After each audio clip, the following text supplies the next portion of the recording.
L'autre secteur qui fait les frais des annonces d'hier soir, finalement, c'est le secteur du tourisme.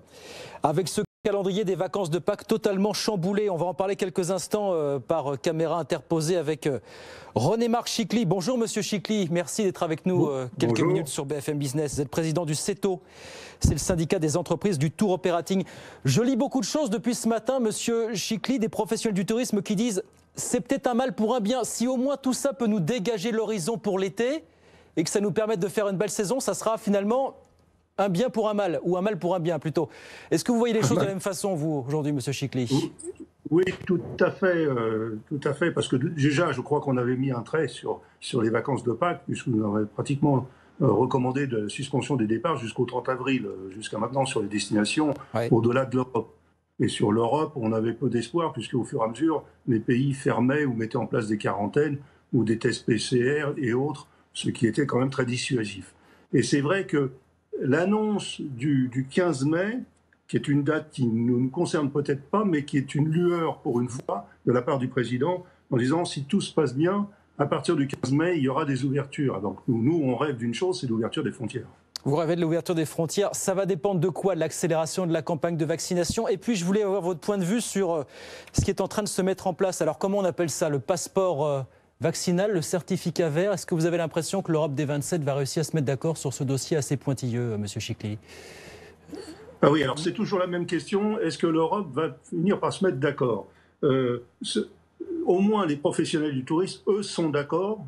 Et d'ailleurs, dans l'ensemble de l'Europe, sont tous d'accord pour dire qu'il nous faut absolument cet outil. Et on a tous combattu au niveau européen, au niveau français, pour l'obtenir. Et je crois qu'on a été entendu et c'est très bien. Alors après, maintenant, s'il y a tout un process qui va mettre un certain temps pour y arriver, mais je crois savoir que d'ici fin juin, ou plus tard, on aura ce passeport sanitaire qui va ni plus ni moins reprendre que toutes les informations que les clients sont obligés d'avoir aujourd'hui pour quitter la France ou arriver dans un pays. C'est-à-dire prouver, voilà, c'est ni plus ni moins de répertorier sur un seul document un ensemble de documents dont on est obligé d'avoir aujourd'hui. Mais non, mais on voit bien à quoi ça va ressembler. Thierry Breton en a reparlé dimanche dernier. Je vous pose la question parce qu'on voit bien qu'en Europe, il y a les pays qui poussent, les pays fortement dépendants du tourisme. On parle de l'Espagne, de l'Italie, de la Grèce. Et puis il y en a certains comme la France qui sont désormais un petit peu plus partagés sur le sujet. Vous comprenez les réserves que peuvent émettre des pays comme la France et l'Allemagne sur le sujet aujourd'hui?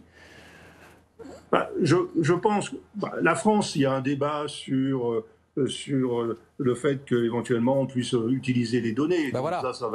Ça va être résolu. Je ne pense pas que la France soit contre. Le président en avait parlé au moment de ses contacts avec l'Europe. Donc, pour moi, la France suit le mouvement. Il y a eu un démarrage plus lent par rapport à d'autres pays qui étaient effectivement plus demandeurs et qui ont compris très vite qu'il fallait absolument avoir ce pass sanitaire. Et d'autant plus que ça va permettre aussi de rassurer tous les étrangers pour revenir en France, ou en Italie, ou en Espagne. C'est pour ça qu'il y a un double enjeu.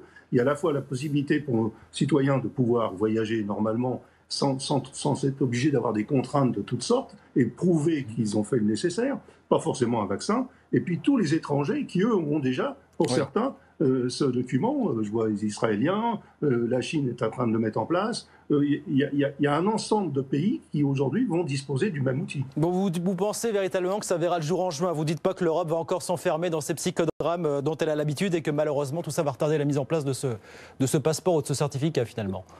Oui, le psychodrame, il commence toujours en Europe et il finit sur le bon sens. Le bon sens, c'est d'avoir un passeport sanitaire. On espère l'avoir le plus vite possible. Merci beaucoup pour tous les professionnels du secteur. Merci beaucoup René-Marc Chicly. Merci d'avoir été avec nous, président du CETO, un syndicat des entreprises du tour operating. Merci d'avoir été avec nous sur BFM Business.